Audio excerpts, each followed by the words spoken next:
Good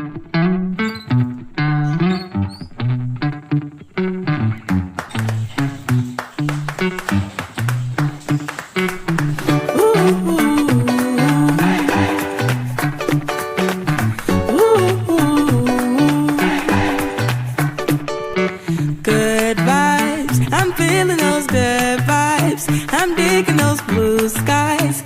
I want to share the moment with you. Oh, oh, good vibes. We watch the years pass by, and through the lows and highs, I want to share the moment. Halo, assalamualaikum warahmatullahi wabarakatuh. Kembali lagi bersama aku Siti Sopalismaya. Di video kali ini aku ingin mereview salah satu buku yang telah aku baca, yaitu dengan judul The Psychology of Money. Ini ya bukunya. Buku The Psychology of Money ini ditulis oleh Morgan Housel. Morgan Housel adalah mantan kolumnis di The Wall Street Journal. Morgan Housel sudah 2 kali memenangkan penghargaan bisnis terbaik dari Society of American Business Editor and Writer dan menjadi pemenang New York Times Sydney Award. Buku The Psychology of Money berisikan halaman sebanyak 262 halaman. Dari 262 halaman itu berisikan tentang 19 cerita pendek. Setiap cerita pendek dalam buku tersebut selalu berkaitan dengan uang dan manusia. Selain itu, penulis membuat sebuah cerita pendek menggunakan sudut pandang perilaku manusia, sehingga setelah membaca buku ini, pembaca akan menemukan sudut pandang yang baru gitu tentang menyikapi uang. Selain itu, buku ini sudah termasuk buku bestseller internasional, bahkan termasuk ke dalam 10 buku terlaris di Amerika Serikat versi Amazon.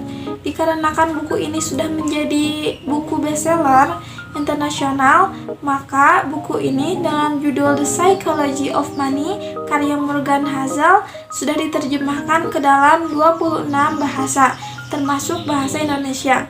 Penerjemah buku ini dalam bahasa Indonesia adalah Zia Ansor, terbitan Harriman House, Great Britain tahun 2020, dan di Indonesia diterbitkan oleh Penerbit Baca, yaitu pada bulan Mei tahun 2021.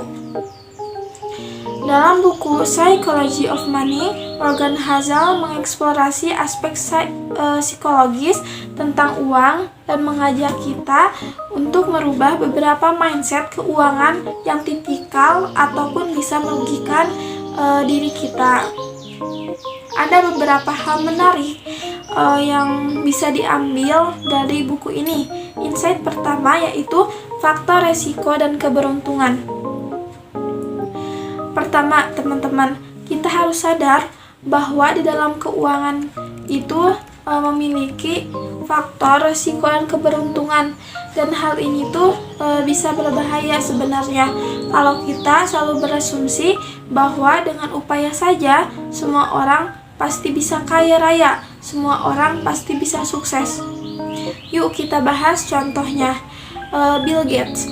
Bill Gates tentunya sangat berbakat dan bekerja keras, tapi beliau juga memiliki keberuntungan karena ia bersekolah di hampir satu-satunya sekolah yang punya komputer pada zaman itu.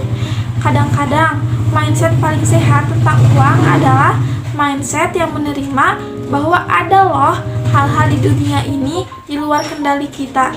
Karena itu ayo gitu, kita kerja keras, ambil resiko, tapi mungkin pertimbangan juga ada faktor luck di dalam keuangan. Jangan mudah terlena kalau kita dengar sukses story orang lain, kita perhatikan aja gitu ya pola-pola besar dan konsistennya. Ini akan membantu kita untuk lebih rendah hati kalau misalnya lagi sukses, dan akan lebih legowo kalau misalnya kita sedang kesusahan. Insight kedua, pentingnya compounding dan menabung. Dalam keuangan, konsistensi dan akumulasi bisa memberikan kebebasan finansial.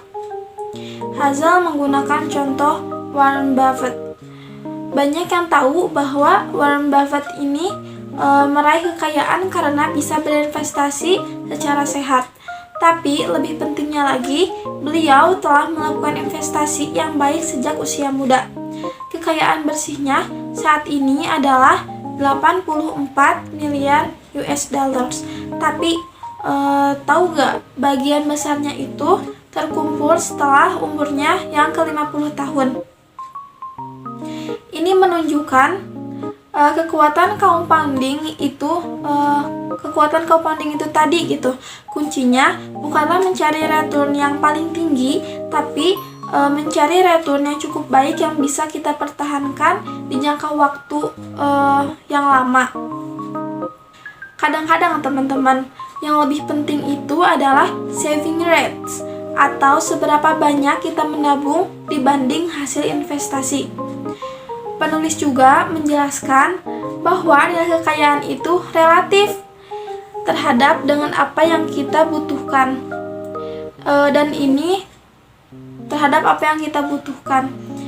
Ini adalah keputusan keuangan yang paling bisa kita kendalikan gitu. Anggaplah seperti ini. Tabungan itu sama dengan pengeluaran minus ego kita. Dengan ini kita sadar kenapa sih banyak orang yang pendapatannya itu layak, tapi kok tabungannya sedikit banget ya? Mungkin karena egonya yang masih terlalu besar. Insight ketiga, melawan mitos tentang uang. Teman-teman, waktu dan uang sangatlah berarti. Ada quote menarik di dalam buku ini tentang kekayaan. The ability to do what you want, when you want, with who you want, for as long as you want, is priceless. Is the highest dividend money pays. Jangan lupa ya teman-teman, memiliki lebih banyak fleksibilitas dan kontrol atas waktu kamu itu jauh lebih berharga daripada berusaha mati-matian kurang tidur untuk meningkatkan uang kita yang hanya meningkat sebanyak 1-2% saja.